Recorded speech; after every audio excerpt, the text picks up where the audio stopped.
بسم اللہ الرحمن الرحیم۔ ماہ رمضان آنے میں کچھ دن رہتے ہیں، وضو ہو یا نہیں ہو ہر وقت یہ تسبیح پڑھو۔ اللہ یہ تسبیح پڑھنے والے کو 1000 حج عمرے کا ثواب اور اس کی قضا نمازیں ادا تصور فرماتا ہے۔ یہ تسبیح چٹان کو ریزہ ریزہ کر دے، پانی کو روک دے، آگ کو بجھا دے اور گناہوں کو مٹا دے، جیسے وہ خطا کار تھا ہی نہیں۔ وہ تسبیح یہ ہے۔ محترم ناظرین، اللہ تعالیٰ کی عبادت بجا لانے کے کچھ خاص لمحات ہوتے ہیں، لیکن اس کا ذکر کرنے کے لیے کوئی لمحات کی قید نہیں۔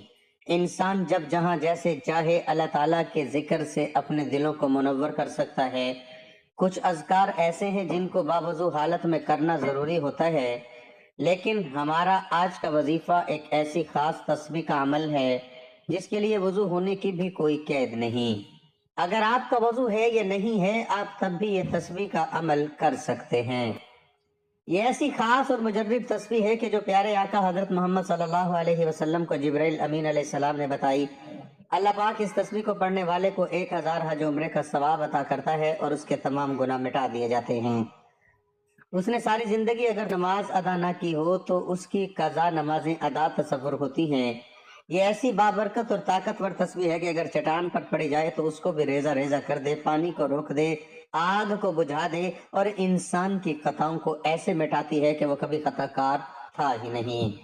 تو یہ حضرت جبرائیل علیہ السلام کی طرف سے حضور پاک صلی اللہ علیہ وسلم کو دیا گیا ایک خاص تحفہ ہے۔ تو اس تسبیح کے بارے میں جاننے کے لیے گزارش ہے کہ ویڈیو کو آخر تک لازمی دیکھیے گا۔ محترم ناظرین، ماہ رمضان برکتوں والا مہینہ ہے اور اس ماہ کی عظمت کا اندازہ اس بات سے لگایا جا سکتا ہے کہ قرآن مقدس کا نزول اسی پاک مہینے میں ہوا۔ رمضان کا پہلا عشرہ رحمت، دوسرا عشرہ مغفرت اور تیسرا عشرہ جہنم کی آگ سے نجات کا ہے۔ جب رمضان المبارک کا چاند نظر آتا ہے تو آپ صلی اللہ علیہ وسلم فرماتے تھے کہ یہ چاند خیر و برکت کا ہے، یہ چاند خیر و برکت کا ہے۔ میں اس ذات پر ایمان رکھتا ہوں جس نے تجھے پیدا فرمایا۔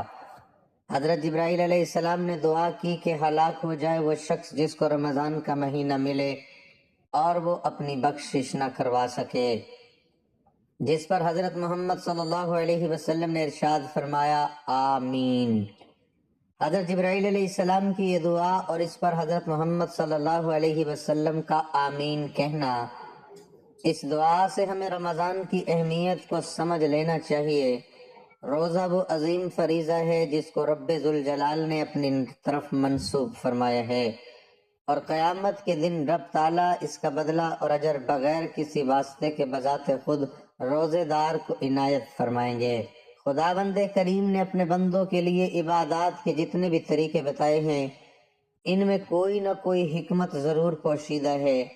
نماز خدا کے وصال کا ذریعہ ہے، اس میں بندہ اپنے معبود حقیقی سے گفتگو کرتا ہے۔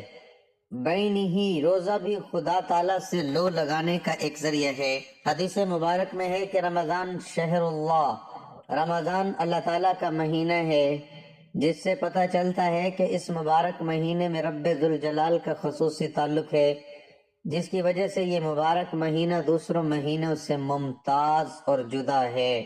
حضرت جابر بن عبداللہ رضی اللہ عنہ سے روایت ہے کہ حضور صلی اللہ علیہ وسلم کا فرمان ہے کہ میری امت کو ماہ رمضان میں 5 چیزیں ایسی عطا کی گئیں جو مجھ سے پہلے کسی نبی علیہ السلام کو نہ ملیں۔ پہلا یہ کہ جب رمضان المبارک کی پہلی رات ہوتی ہے تو اللہ تعالیٰ ان کی طرف رحمت کی نظر فرماتا ہے، اور جس کی طرف اللہ تعالیٰ نظر رحمت فرمائے اسے کبھی بھی عذاب نہ دے گا۔ دوسری یہ کہ شام کے وقت ان کے منہ کے بو جو بھوک کی وجہ سے ہوتی ہے اللہ تعالیٰ کے نزدیک مشک کی خوشبو سے بھی بہتر ہے۔ تیسرے یہ کہ فرشتے ہر رات اور دن ان کے لیے مغفرت کی دعائیں کرتے رہتے ہیں۔ چوتھے یہ کہ اللہ تعالیٰ جنت کو حکم دیتے ہوئے ارشاد فرماتا ہے میرے نیک بندوں کے لیے مزین ہو جا، ان قریب وہ دنیا کی مشقت سے میرے گھر اور کرم میں راحت پائیں گے۔ پانچواں یہ کہ جب ماہ رمضان کی آخری رات آتی ہے تو اللہ تعالیٰ سب کی مغفرت فرما دیتا ہے۔ رمضان کے اس مبارک ماہ کی ان تمام فضیلتوں کو دیکھتے ہوئے مسلمانوں کو اس مہینے میں عبادت کا خاص اہتمام کرنا چاہیے اور کوئی لمحہ ضائع اور بیکار جانے نہیں دینا چاہیے۔ اس ماہ مبارک میں ایسے انداز میں عبادت کو فرض کے طور پر متعین فرما دیا گیا ہے کہ انسان اس عبادت کے ساتھ اپنی تمام ضروریات و حوائج میں بھی مصروف رہ سکتا ہے اور عین اسی خاص طریقے عبادت میں بھی مشغول ہو سکتا ہے۔ ایسی خاص طریقے کی عبادت کو روزہ کہا جاتا ہے جسے اس ماہ میں فرض فرمایا گیا ہے۔ روزہ ایک عجیب عبادت ہے کہ انسان روزہ رکھ کر اپنے ہر کام کو انجام دے سکتا ہے۔ روزہ رکھ کر صنعت و حرفت، تجارت و زیارت ہر کام بخوبی احسن کر سکتا ہے، اور پھر بڑی بات یہ کہ ان کاموں میں مشغول ہونے کے وقت بھی روزے کی عبادت روزے دار سے بے تکلف خود بخود صادر ہوتی رہتی ہے اور اس کو عبادت میں مشغولی کا ثواب ملتا رہتا ہے۔ محترم ناظرین، ماہ رمضان اسلامی سال کا سب سے بابرکت اور عظیم مہینہ ہے۔ یہ رحمت، مغفرت اور جہنم سے نجات کا مہینہ ہے۔ اس کی فضیلت قرآن و حدیث میں بار بار بیان ہوئی ہے۔ ایک، قرآن کا نزول۔ رمضان وہ مہینہ ہے جس میں قرآن مجید نازل ہوا جو پوری انسانیت کے لیے ہدایت اور حق و باطل میں فرق کرنے والا ہے۔ دو، روزے کی اہمیت۔ روزہ صرف بھوکا پیاسا رہنے کا نام نہیں بلکہ نفس کی تربیت اور تقوی پیدا کرنے کا ذریعہ ہے۔ اللہ تعالیٰ روزے کو خاص اپنے لیے قرار دیتے ہیں اور اس کا اجر بھی خود عطا فرماتے ہیں۔ تین، رحمت اور مغفرت۔ رمضان کے آغاز میں رحمت، درمیان میں مغفرت اور آخر میں جہنم سے نجات ہوتی ہے۔ اس مہینے میں گناہوں کی معافی کے دروازے کھلے ہوتے ہیں۔ چار، لیلۃ القدر۔ رمضان کی ایک رات لیلۃ القدر 1000 مہینوں سے بہتر ہے۔ اس رات کی عبادت بے شمار اجر و ثواب کا سبب بنتی ہے۔ پانچ، جنت کے دروازے۔ اس مہینے میں جنت کے دروازے کھول دیے جاتے ہیں، جہنم کے دروازے بند کر دیے جاتے ہیں اور شیاطین قید کر دیے جاتے ہیں، یعنی نیکی کرنا آسان اور برائی سے بچنا نسبتاً سہل ہو جاتا ہے۔ چھ، صبر، ہمدردی اور خیرات۔ روزہ ہمیں صبر سکھاتا ہے اور غریبوں کی تکلیف کا احساس دلاتا ہے، اسی لیے اس مہینے میں صدقہ و خیرات کا اجر بھی بڑھا دیا جاتا ہے۔ یہ مہینہ خود کو سنوارنے، اللہ سے قربت بڑھانے اور زندگی کو بہتر رخ دینے کا سنہری موقع ہے۔ رمضان کی آمد دلوں میں خوشی، سکون اور امید کی روشنی لے آتی ہے۔ یہ مہینہ ہمیں یاد دلاتا ہے کہ اپنی زندگی کو سنواریں، اللہ سے قربت بڑھائیں اور اپنے کردار کو بہتر بنائیں۔ سحری کی برکت، افطار کی لذت، تراویح کی روحانیت اور قرآن کی تلاوت سب مل کر ایمان کو تازہ کر دیتے ہیں۔ رمضان ہمیں صبر، شکر، ہمدردی اور ایثار سکھاتا ہے۔ اس کی آمد ایک دعوت ہے گناہوں سے توبہ، نیکیوں میں اضافہ اور دلوں کی صفائی۔ واقعی رمضان صرف کیلنڈر کا مہینہ نہیں، یہ دلوں کی بہار ہے۔ محترم ناظرین، رمضان کی آمد دراصل ایک روحانی انقلاب کی دستک ہوتی ہے۔ یہ مہینہ ہمیں روز مرہ کی غفلت سے نکال کر اللہ کی طرف لوٹنے کا موقع دیتا ہے۔ ایک، دلوں کی تیاری۔ رمضان سے پہلے ہی دلوں میں ایک خاص کیفیت پیدا ہو جاتی ہے۔ مساجد آباد ہونے لگتی ہیں، گھروں میں عبادت کا ماحول بنتا ہے اور دل خود بخود نیکی کی طرف مائل ہو جاتے ہیں۔ دو، سحری اور افطاری کی برکت۔ سحری میں برکت رکھی گئی ہے، یہ ہمیں روزے کے لیے طاقت بھی دیتی ہے اور عبادت کا موقع بھی۔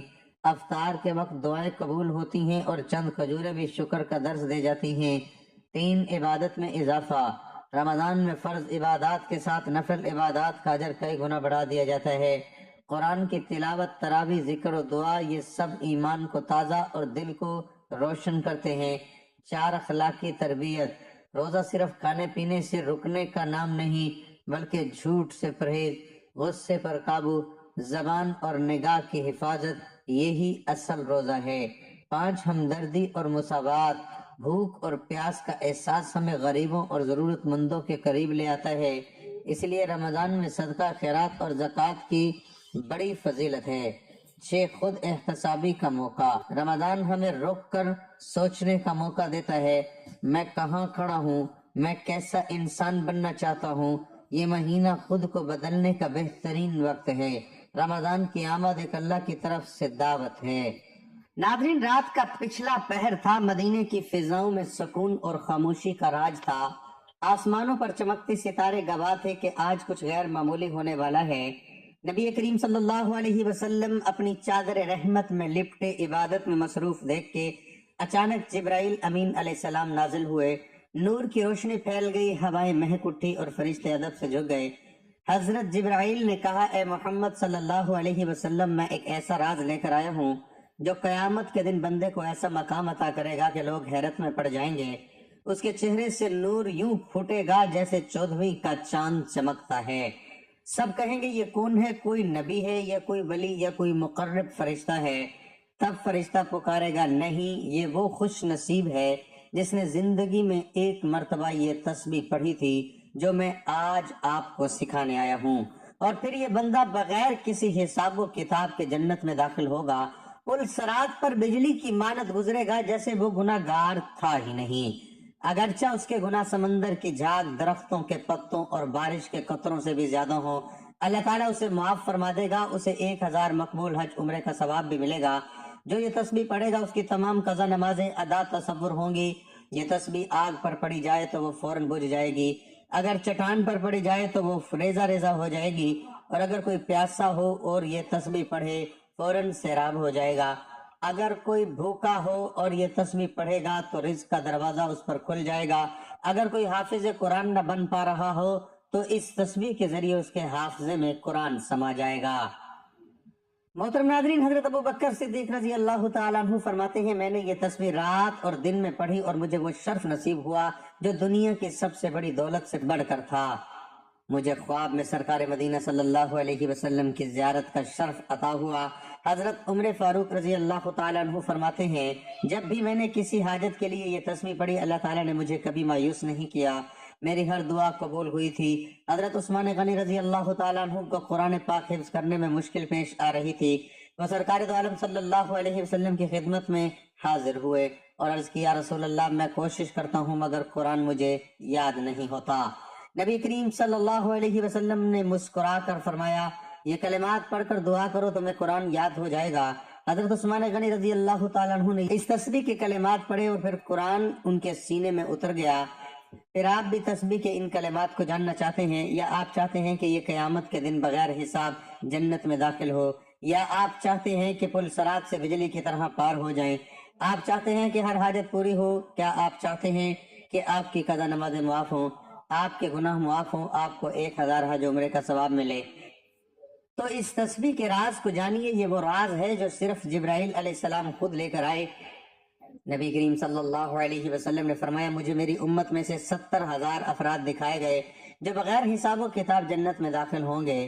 یہ وہ لوگ ہوں گے جو جھاڑ پھونک نہیں کرواتے، بدشگنی نہیں لیتے اور اللہ پر کامل بھروسہ رکھتے ہیں۔ یہ سن کر حضرت عکاشہ رضی اللہ تعالیٰ عنہ نے عرض کیا، یا رسول اللہ صلی اللہ علیہ وسلم، دعا کریں کہ میں بھی ان میں شامل ہو جاؤں۔ آپ صلی اللہ علیہ وسلم نے فرمایا، تم ان میں شامل ہو۔ پھر ایک اور شخص نے کھڑے ہو کر کہا، یا رسول اللہ، میرے لیے بھی دعا کریں۔ آپ صلی اللہ علیہ وسلم نے فرمایا، عکاشہ تم سے سبقت لے گئے، روز محشر کا دن سورج سوا نیزے پر ہوگا، زمین تانبے کی طرح تپ رہی ہے، لوگ پسینے میں ڈوبے ہوئے ہیں، ہر شخص خوف زدہ ہے کہ نہ جانے اس کے اعمال کا کیا فیصلہ ہوگا۔ اسی ہجوم میں وہ چمک رہا ہوگا؟ نہیں، بلکہ لوگ کہیں گے یہ تو نور ہے، ایسا نور جو 14ویں رات کے چاند کی طرح چمک رہا ہے۔ لوگ حیران ہوں گے، سرگوشیاں ہو رہی ہوں گی، یہ کوئی نبی ہے، کوئی مقرب فرشتہ، یہ کون خوش نصیب ہے؟ اچانک آسمان سے یہ اعلان ہوگا، یہ وہ بندہ ہے جس نے اس تسبیح کو پڑھا تھا جو اللہ کے خاص بندوں کے نصیب میں لکھی گئی، اور پھر وہ شخص بغیر حساب و کتاب جنت میں داخل ہو جائے گا۔ پل صراط پر یوں گزرے گا جیسے تیز ہوا کا جھونکا، اس کے گناہوں کا نام و نشان تک نہیں رہے گا کہ وہ دنیا میں خطا کار تھا ہی نہیں۔ اس کو 1000 حج عمرے کا ثواب ملے گا، اس کی قضا نمازیں ساری معاف ہو جائیں گی۔ اس تسبیح کو پڑھنے والے پر جہنم کی آگ بجھ جائے گی۔ یہ تسبیح رزق کے دروازے کھول دیتی ہے، پہاڑوں کو ریزہ ریزہ کر دیتی ہے، حافظ قرآن کو ایسا حافظہ عطا کرتی ہے کہ الفاظ دل میں نقش ہو جاتے ہیں۔ حضرت عمر فاروق رضی اللہ تعالیٰ عنہ کہتے ہیں کہ میں نے یہ تسبیح پڑھی، میری ہر حاجت پوری ہوئی۔ حضرت علی رضی اللہ تعالیٰ عنہ فرماتے ہیں، جب میں تلوار تھامتا تو میرا دل اللہ کے نور سے روشن ہو جاتا۔ میں یہ تسبیح پڑھتا، زمین و آسمان کے درمیان پل باندھ دیے جاتے اور میری تلوار روشنی کی مانند لمبی ہو کر دشمن کے سینے پر اتر جاتی۔ میں جہاں چاہتا میرا وار وہیں پہنچ جاتا اور پہاڑ میرے سامنے پگھل جاتے۔ میری تلوار فولاد کی نہیں تھی بلکہ اس میں اللہ کے حکم کی بجلی دوڑتی تھی۔ دشمن میرا نام سنتے ہی لرز اٹھتے، میدان جنگ میری ضربوں سے گونجنے لگتا اور میں دیکھتا کہ فتح میرے قدموں میں آ گری۔ اللہ نے مجھے وہ ہاتھ عطا کیے جو ظالم کا بوجھ کاٹ دیتے، وہ بازو دیے جو حق کا جھنڈا بلند کرتے، اور وہ نظر دی جو آنے والے وقت کی چالوں کو بھانپ لیتی۔ مجھے جنگوں میں کامیابی میری طاقت سے نہیں بلکہ اس کامل یقینی سے ملی کہ میں حق پر تھا، اور حق کی حمایت میں میرا ہر وار بجلی کی کڑک اور ہر قدم شیر کی گرج تھا۔ یہ وہ خزانہ ہے جسے جبرائیل امین علیہ السلام خود لے کر آئے، اور آج جو قیامت میں نجات کا ذریعہ بنے گا، یہ ایک حیران کن منظر تھا۔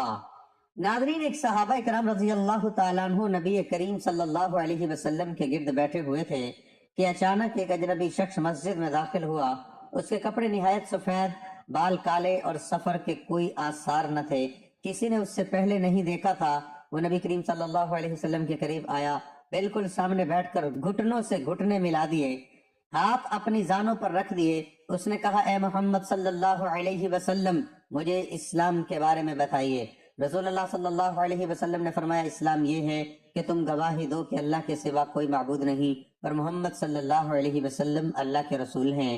نماز قائم کرو، زکوٰۃ ادا کرو اور رمضان کے روزے رکھو، اور استطاعت ہو تو حج کرو۔ اجنبی نے کہا، آپ نے سچ فرمایا۔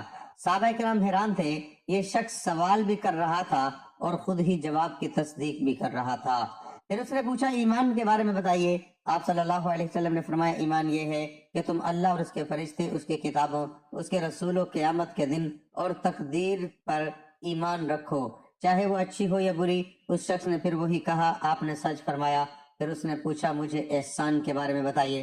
رسول اللہ صلی اللہ علیہ وسلم نے فرمایا، احسان یہ ہے کہ تم اللہ کی عبادت ایسے کرو جیسے تم اسے دیکھ رہے ہو، اور اگر یہ نہ ہو تو تم کم از کم یہ یقین رکھو کہ وہ تمہیں دیکھ رہا ہے۔ پھر اس اجنبی نے قیامت کی نشانیاں پوچھیں اور کچھ نشانیوں کا ذکر کرنے کے بعد وہ چلا گیا۔ نبی کریم صلی اللہ علیہ وسلم نے صحابہ سے پوچھا، جانتے ہو یہ کون تھا؟ صحابہ نے کہا، اللہ اور اس کے رسول صلی اللہ علیہ وسلم بہتر جانتے ہیں۔ آپ صلی اللہ علیہ وسلم نے فرمایا، یہ جبرائیل تھے جو تمہیں تمہارا دین سکھانے آئے تھے۔ نبی کریم صلی اللہ علیہ وسلم نے فرمایا، قیامت سے پہلے دجال ظاہر ہوگا جو دنیا کا سب سے بڑا فتنہ ہوگا۔ وہ ایک آنکھ سے کانا ہوگا، اس کی دوسری آنکھ انگور کی طرح ابھری ہوئی ہوگی۔ وہ لوگوں کو جنت اور جہنم دکھائے گا، لیکن اس کی جنت اصل میں جہنم ہوگی اور اس کی جہنم اصل میں جنت ہوگی۔ صحابہ حیران ہو کر سن رہے تھے۔ آپ صلی اللہ علیہ وسلم نے مزید فرمایا، وہ زمین میں 40 دن تک رہے گا، لیکن وہ دن اس طرح ہوں گے، پہلا دن 1 سال کے برابر، دوسرا دن 1 مہینے کے برابر، تیسرا دن 1 ہفتے کے برابر، اور باقی دن عام دنوں جیسے ہوں گے۔ صحابہ نے فوراً پوچھا، یا رسول اللہ صلی اللہ علیہ وسلم، جو وہ دن 1 سال کے برابر ہوگا، کیا اس میں ہم 5 نمازیں پڑھیں گے؟ آپ صلی اللہ علیہ وسلم نے فرمایا، نہیں، بلکہ وقت کا حساب کر کے نمازیں ادا کرنا۔ پھر آپ صلی اللہ علیہ وسلم نے فرمایا، دجال پوری زمین پر تیزی سے سفر کرے گا جیسے بادلوں کو ہوا اڑاتی ہے۔ وہ مدینہ اور مکہ میں داخل نہیں ہو سکے گا کیونکہ وہاں فرشتے اس کی حفاظت کریں گے۔ پھر نبی کریم صلی اللہ علیہ وسلم نے دجال کے قتل کی خبر سنائی۔ عیسیٰ ابن مریم علیہ السلام دمشق کے مشرق میں سفید مینار پر اتریں گے، اس کے ہاتھوں میں نیزہ ہوگا، تو دجال کو لطف اسرائیل کے قریب ایک جگہ میں قتل کر دیں گے۔ ناظرین، ایک رات جب مکہ خاموش تھا، رسول اللہ صلی اللہ علیہ وسلم پر وحی کا نزول ہوا کہ محمد صلی اللہ علیہ وسلم تمہیں آسمانی سفر پر لے جایا جائے گا۔ حضرت جبرائیل علیہ السلام آپ کو بیت المقدس مسجد اقصی لے گئے، جہاں تمام انبیاء نے آپ کے پیچھے نماز ادا کی۔ پھر آپ کا سفر آسمان کی طرف ہوا۔ پہلے آسمان پر حضرت آدم علیہ السلام سے ملاقات ہوئی، دوسرے آسمان پر حضرت یحییٰ اور حضرت عیسیٰ علیہ السلام، تیسرے آسمان پر حضرت یوسف تھے، چوتھے آسمان پر حضرت ادریس، پانچویں پر حضرت ہارون، چھٹے پر حضرت موسیٰ، ساتویں آسمان پر حضرت ابراہیم علیہ السلام سے ملاقات ہوئی جو بیت المعمور کے ساتھ ٹیک لگائے بیٹھے تھے۔ پھر آپ صلی اللہ علیہ وسلم کو سدرۃ المنتہا تک لے جایا گیا۔ جہاں جبرائیل رک گئے اور کہا اے محمد صلی اللہ علیہ وسلم اس سے آگے جانے کی مجھے اجازت نہیں، یہاں سے آپ کو اکیلے جانا ہوگا۔ اور پھر اللہ رب العزت سے ملاقات ہوئی جہاں 50 نمازوں کا حکم ہوا جو بعد میں کم کر دی گئی، لیکن ان کا اجر 50 ہی رکھا گیا۔ جب نبی کریم صلی اللہ علیہ وسلم واپس آئے تو کفار نے مذاق اڑایا، لیکن ابو بکر صدیق رضی اللہ عنہ نے کہا اگر محمد صلی اللہ علیہ وسلم نے کہا ہے تو یہ سچ ہے۔ محترم ناظرین، حدیث قدسی ہے کہ نبی کریم صلی اللہ علیہ وسلم نے فرمایا، اللہ تعالیٰ فرماتا ہے اے میرے بندو میں نے اپنے اوپر ظلم کو حرام کیا اور تمہارے درمیان بھی ظلم کو حرام قرار دیا، بس تم ایک دوسرے پر ظلم نہ کرو۔ اے میرے بندو تم سب بھوکے ہو سوائے اس کے جسے میں کھلاؤں، بس مجھ سے کھانے کا سوال کرو میں تمہیں کھلاؤں گا۔ اے میرے بندو تم سب ننگے ہو سوائے اس کے جسے میں پہناؤں، بس مجھ سے لباس مانگو میں تمہیں پہناؤں گا۔ اے میرے بندو تم سب گمراہ ہو سوائے اس کے جسے میں ہدایت دوں، بس مجھ سے ہدایت مانگو میں تمہیں ہدایت دوں گا۔ اے میرے بندو اگر تم سب کے سب پہلے اور پچھلے انسان اور جن ایک میدان میں کھڑے ہو کر مجھ سے مانگو اور میں سب کو عطا کر دوں تو میرے خزانوں میں اتنی کمی نہ ہوگی جتنا کہ سمندر میں سوئی ڈبونے سے پانی کم ہوتا ہے۔ نبی کریم صلی اللہ علیہ وسلم نے فرمایا کیا تم جانتے ہو کہ مفلس کون ہے؟ صحابہ نے عرض کیا ہم میں مفلس وہ ہے جس کے پاس نہ درہم ہو نہ مال۔ آپ صلی اللہ علیہ وسلم نے فرمایا میری امت کا مفلس وہ شخص ہوگا جو قیامت کے دن نماز روزہ اور زکوٰۃ لے کر آئے گا لیکن اس نے کسی کو گالی دی ہوگی، کسی پر تہمت لگائی ہوگی، کسی کا مال کھایا ہوگا، کسی کا خون بہایا ہوگا، کسی کو مارا ہوگا، پس اس کی نیکیاں ان لوگوں میں بانٹ دی جائیں گی۔ اگر اس کی نیکیاں ختم ہو گئیں اور حقوق باقی رہے تو ان لوگوں کے گناہ اس پر ڈال دیے جائیں گے اور پھر اسے جہنم میں ڈال دیا جائے گا۔ ناظرین اب آپ کو بتاتے ہیں کہ ایک عظیم راز حضرت جبرائیل علیہ السلام کی لائی ہوئی وہ خاص تصویرات کا پچھلا پہر تھا۔ مدینے کی فضاؤں میں سکون اور خاموشی کا راج تھا، آسمانوں پر چمکتے ستارے گواہ تھے کہ آج کچھ غیر معمولی ہونے والا ہے۔ نبی کریم صلی اللہ علیہ وسلم اپنی چادر رحمت میں لپٹے عبادت میں مصروف تھے کہ اچانک حضرت جبرائیل علیہ السلام نازل ہوئے، نور کی روشنی پھیل گئی، ہوائیں مہک گئیں اور فرشتے ادب سے جھک گئے۔ حضرت جبرائیل علیہ السلام نے کہا اے محمد صلی اللہ علیہ وسلم میں ایک ایسا راز لے کر آیا ہوں جو قیامت کے دن بندے کو ایسا مقام عطا کرے گا کہ لوگ حیرت میں پڑ جائیں گے۔ اس کے چہرے سے نور یوں پھوٹے گا جیسے 14ویں کا چاند چمکتا ہے۔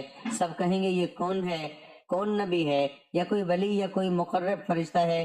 اب ایک فرشتہ پکارے گا نہیں، یہ وہ خوش نصیب ہے جس نے زندگی میں ایک مرتبہ یہ تسبیح پڑھی جو میں آپ کو سکھانے والا ہوں، اور پھر اس بندے کے گناہوں کو بخش دیا جائے گا جیسے وہ کبھی خطا کار تھا ہی نہیں۔ اس کو 1000 حج عمرے کا ثواب ملے گا، اس کی تمام قضا نمازیں معاف ہو جائیں گی۔ یہ تسبیح اگر آگ پر پڑی جائے تو وہ فوراً بجھ جاتی ہے، اگر پہاڑ پر پڑی جائے تو وہ ریزہ ریزہ ہو جاتا ہے۔ ان کلمات کے ذریعے رزق میں فراوانی ہوتی ہے، اور وہ بابرکت تسبیح یہ ہے جس کا ترجمہ اللہ کے سوا کوئی معبود نہیں، وہی بادشاہ ہے سچا اور ظاہر ہونے والا، یعنی ہر چیز کو واضح کرنے والا۔ اللہ کے سوا کوئی معبود نہیں، وہی فیصلہ کرنے والا ہے، انصاف کرنے والا اور مضبوط یعنی زبردست طاقت والا۔ اور ہمارے رب وہی ہیں جو ہمارے پہلے باپ دادا کے بھی رب تھے۔ اے اللہ تیرے سوا کوئی معبود نہیں ہے، تو پاک ہے، بے شک میں ہی ظالموں میں سے تھا۔ تو ناظرین محترم وقت کی نزاکت کو مد نظر رکھتے ہوئے بتاتے ہیں کہ آپ نے اس تسبیح کو کب کہاں کیسے اور کتنی تعداد میں پڑھنا ہے۔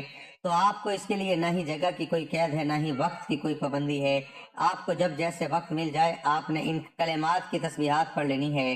اگر آپ کسی نماز کے بعد پڑھنا چاہیں تو زیادہ افضل ہے، اگر نماز کے بعد نہیں پڑھ سکتے تب بھی آپ کو جیسے ہی وقت مل جائے، آپ کا وضو ہو یا نہیں، آپ اس تسبیح کا عمل کر سکتے ہیں۔ اس کے لیے سب سے پہلے آپ نے حضور پاک صلی اللہ علیہ وسلم کی ذات اقدس پر درود پاک کا نذرانہ پیش کرنا ہے۔ ایک بار ثواب کے لیے میرے ساتھ بھی درود پاک پڑھ لیں۔ اللہم صلی علی محمد وعلی آل محمد کما صلیت علی ابراہیم وعلی آل ابراہیم انک حمید مجید۔ اللہم بارک علی محمد وعلی آل محمد كما باركت على إبراهيم وعلى آل إبراهيم إنك حميد مجيد۔ درود پاک پڑھنے کے بعد آپ نے 3 مرتبہ سورۃ فاتحہ کی تلاوت کر لینی ہے۔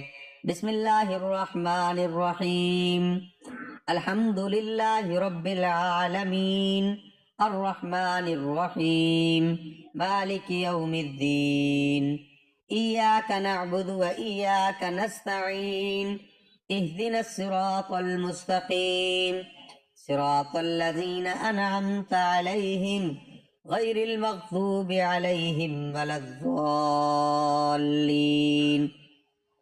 اور اس کے بعد آپ نے مکمل ایک تسبیح ہاتھوں کی انگلیوں پر یا تسبیح کے دانوں پر گن کر ان کلمات کو پڑھ لینی ہے۔ لا الہ الا اللہ الملک الحق المبین۔ پورے 100 مرتبہ یہ تسبیح پڑھنے کے بعد آپ نے ایک تسبیح استغفر اللہ کی پڑھ لینی ہے، اور پھر اتنا ہی درود پاک پڑھ لینا ہے جتنا وظیفہ شروع کرنے سے پہلے پڑھا تھا۔ انشاءاللہ اس عمل کی بدولت اللہ تعالیٰ آپ کے سارے گناہوں کو معاف فرما دے گا، جیسے آپ کبھی خطا کار تھے ہی نہیں۔